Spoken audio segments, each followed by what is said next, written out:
Bonjour à tous et bienvenue à cette nouvelle édition de la revue de la presse camerounaise. Et nous commençons ce périple ce matin avec l'hebdomadaire Confidentiel qui nous renseigne que c'est lancé s'agissant de l'exploitation du gisement de fer de Nabeba au Congo. C'est avec beaucoup de joie que les populations de Soinké dans le département de la Sanga ont accueilli la délégation camerounaise et le consortium d'entreprises chinoises piloté par Bestway Finance Limited qui accompagnait le ministre d'État, ministre des Mines et de la Géologie du Congo, Pierre Oba, pour le lancement officiel de ce méga projet. Cette exploitation, d'après le Confidentiel, va permettre au Cameroun et au Congo de se classer parmi les 100 plus grands producteurs de fer dans le monde, derrière notamment la Chine et la Russie. Réalisé sans endettement public, préservant ainsi la santé financière des États partenaires, ce méga projet évalué à près de 6 000 milliards de francs CFA va créer plus de 20 000 emplois directs et indirects directement destinés aux populations du Congo et du Cameroun. L'information ce matin est à retrouver en parcourant les pages 9, 10, 11 et 12. Élection 2025 au Cameroun ce matin à retrouver en page 5. Le professeur Maurice Kamto joue-t-il avec le feu? C'est une interrogation. Gestion du football, le Cameroun traîné dans la Gadou et puis Remember qui est André-Marie Bida. Toutes ces informations ainsi que bien d'autres, mesdames et messieurs, sont à retrouver en parcourant les colonnes de l'hebdomadaire Confidentiel. Nous poursuivons cette revue de la presse ce matin avec le quotidien Mutation qui parle d'enseignants et nous renseigne d'un nouveau front ouvert. D'après le quotidien ce matin, de nombreux seigneurs de la Grèce se plaignent du non-traitement de leur dossier de solde. La liste a été transmise par un syndicat au ministre des Finances. C'est à retrouver à la page 3. Carte nationale d'identité à retrouver en page 5 comme une lueur d'espoir et puis Fly Zizette en zone de turbulence. Pour le journal Ouest Eco, Eric Essousset répond à Maurice Kamto « Je ne démissionne pas ». C'est l'information qui fait la grande une. Imbroglio total autour des Lions indomptables, Minsef et Cafout. Qui va Brice? C'est une grosse interrogation. Fédéral du Noun refuse-t-il d'accéder à un Elitou? 3 malfrats arrêtés grâce à la vidéosurveillance. Et à Kekem, Maya Herbert crache le feu sur le maire. Autant d'informations à retrouver ce matin en parcourant les colonnes du journal Ouest Eco.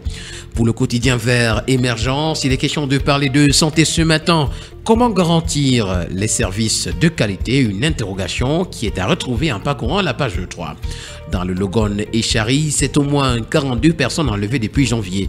Et puis chemin de fer Tchad-Cameroun, les études de faisabilité sont achevées. La voix du consommateur ce matin nous renseigne que sous Bidunquad, le piratage musical se porte bien. D'après donc le journal, à ciel ouvert, les CD et DVD contrefaits par centaines voire par milliers s'affichent sur de gigantesques présentoirs. Des musiques populaires du box-office, du terroir et d'ailleurs, des albums et des compilations sont proposés ainsi aux clients.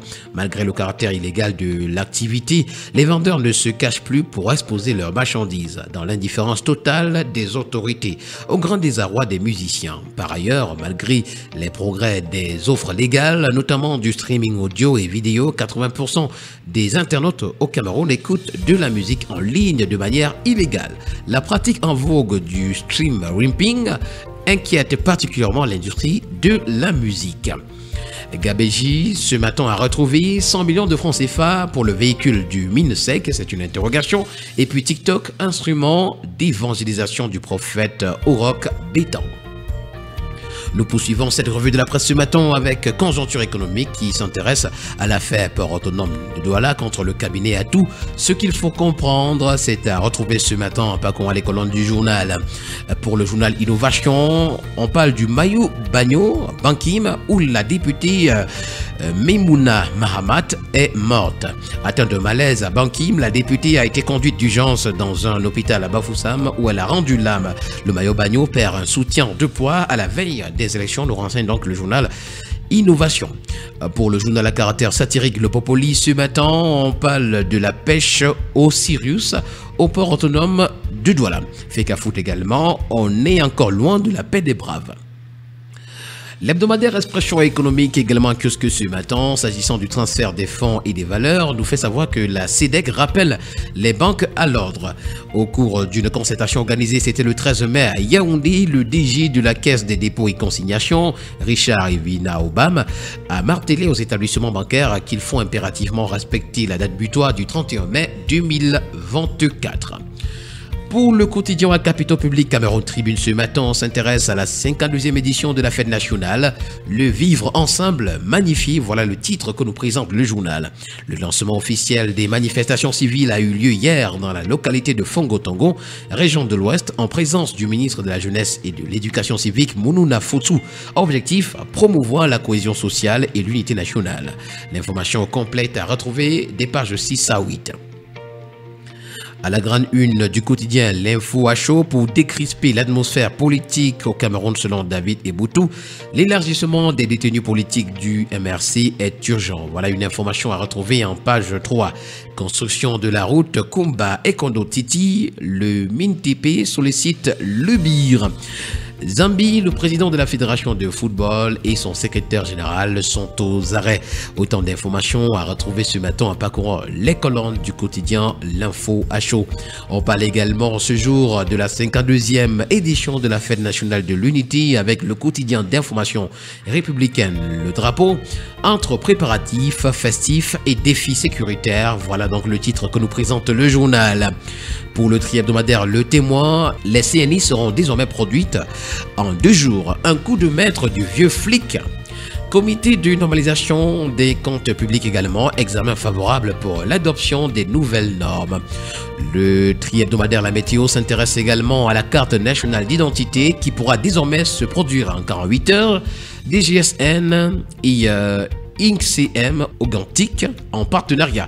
Un contrat pour financement, concession, développement, mise en service et exploitation de nouveaux systèmes d'identification sécuritaire au Cameroun a été signé. C'était le 13 mai à Yaoundé entre le délégué général à la Sûreté nationale, Martin Bagagele, et le PDG du consortium germano-portugais, Labinote Carretti. Ce matin, on parle de la police camerounaise qui est exemplaire avec le quotidien Nouvel Horizon. Les policiers camerounais de Yaoundé, situés à l'endroit appelé Acacia, font preuve d'un engagement remarquable en retroussant leurs manches d'uniforme, en se positionnant dans les caniveaux boueux et infectés et en plaçant des dalles au carrefour dans le but d'améliorer la circulation à cet endroit. Pour le quotidien Infomaton avec lequel nous terminons, c'est Isabelle Lallemande qui indique que Info TV bientôt sera dans le top 3 des chaînes africaines. Mesdames et messieurs, merci d'avoir été à l'écoute ce matin. C'est terminé pour cette sortie de la revue de la presse camerounaise. Au plaisir de vous retrouver demain pour une nouvelle édition. Bonne journée à tous.